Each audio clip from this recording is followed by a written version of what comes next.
संसार की यही एक अमूलक वस्तु और चीज है जो भाई भाई में प्यार पैदा करता, एक अच्छे सुसंस्कृत समाज की संरचना करता, मानवतावादी उदारवादी दृष्टिकोण पर चलकर हम आप धरती पर राम राज की कल्पना करते हैं, लेकिन ये बिना अध्यात्मवाद के संभव नहीं होता।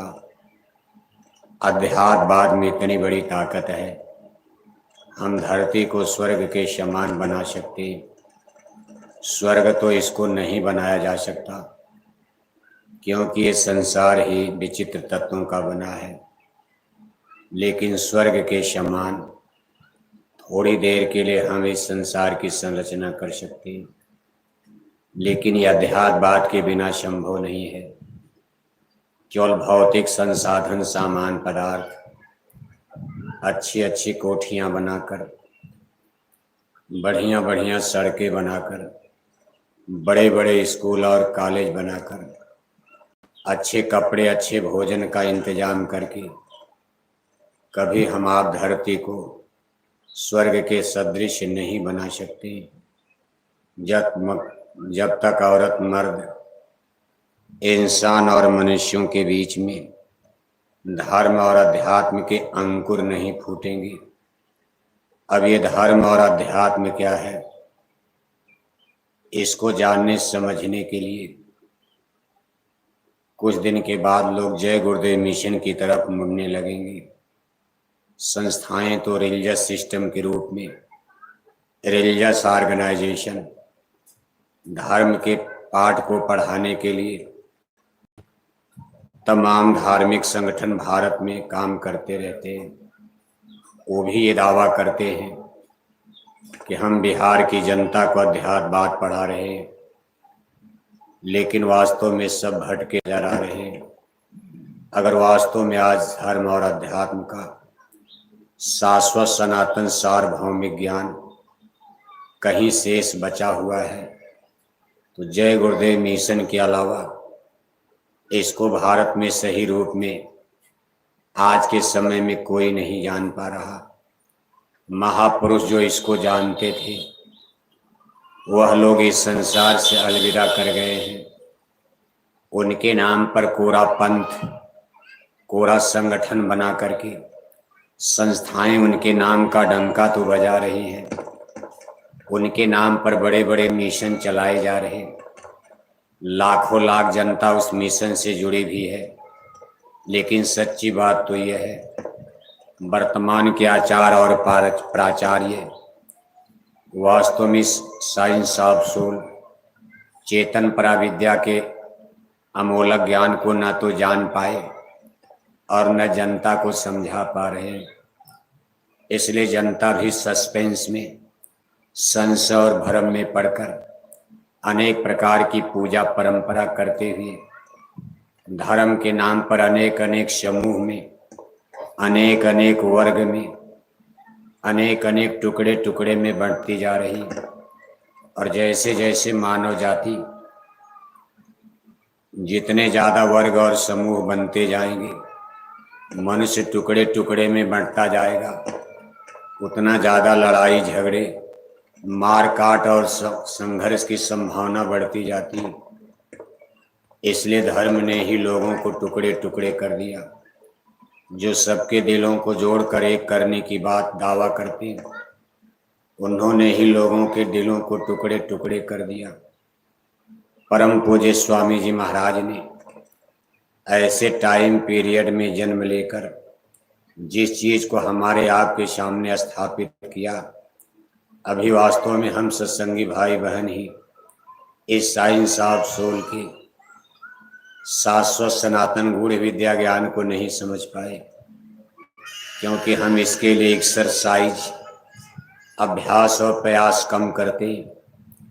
हम आप भाषण ज्यादा देने लगे और नाम कमाई, शब्द कमाई, जो इसका मूल महामंत्र, इसको कम कर पाते। सत्संगी सुमिरन, ध्यान, भजन, सेवा, भक्ति, सत्संग पर ध्यान कम देने लगे और गुत्थम गुत्थी में ये भी उलझते नजर आ रहे हैं।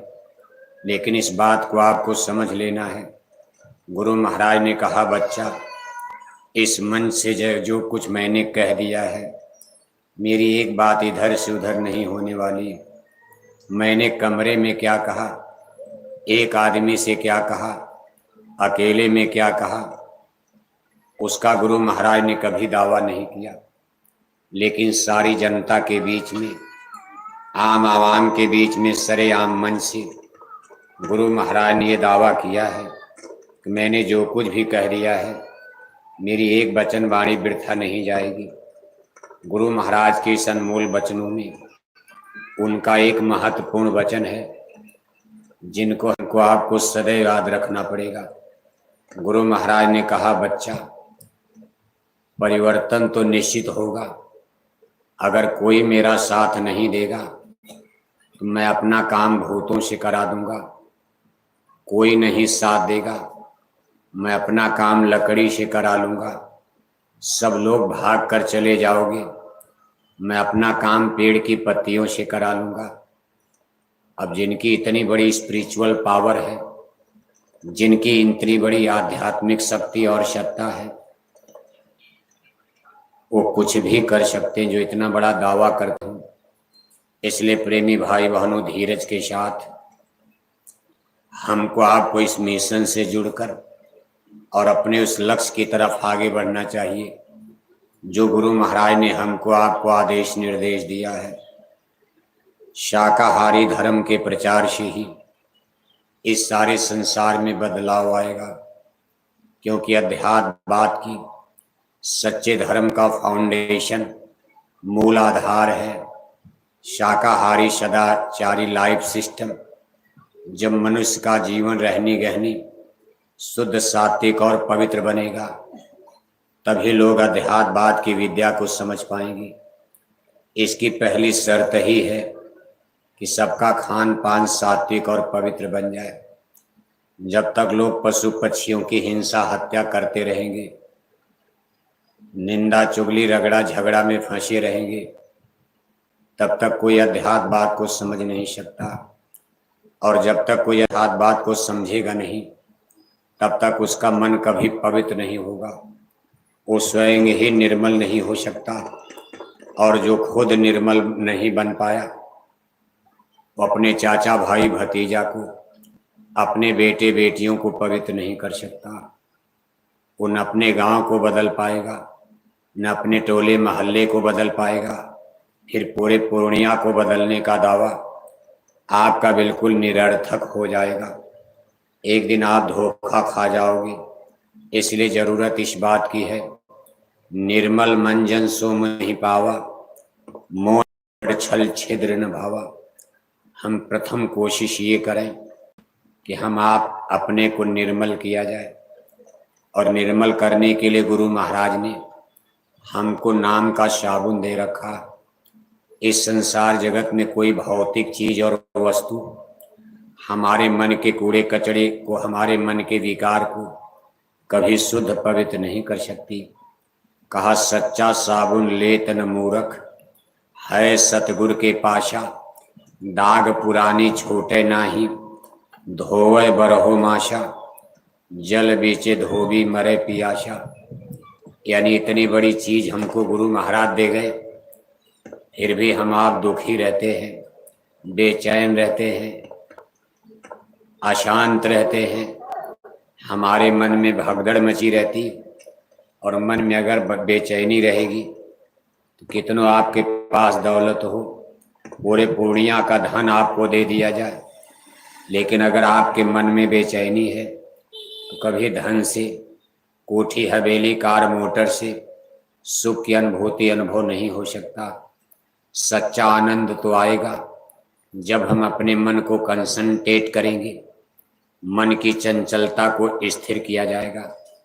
इसी को मन का मारना कहा जाता। जैसे आप थाली में पानी रखते हो, पानी ऐसे हिल रहा है, उसमें कभी आपका सही चेहरा नजर नहीं आएगा। अगर थाली में रखा स्वच्छ पानी स्थिर हो जाए, आप उसमें अपना चेहरा देखो, स्पष्ट आपका चेहरा नजर आता। इसी तरह से हमारे मन का पेंडुलम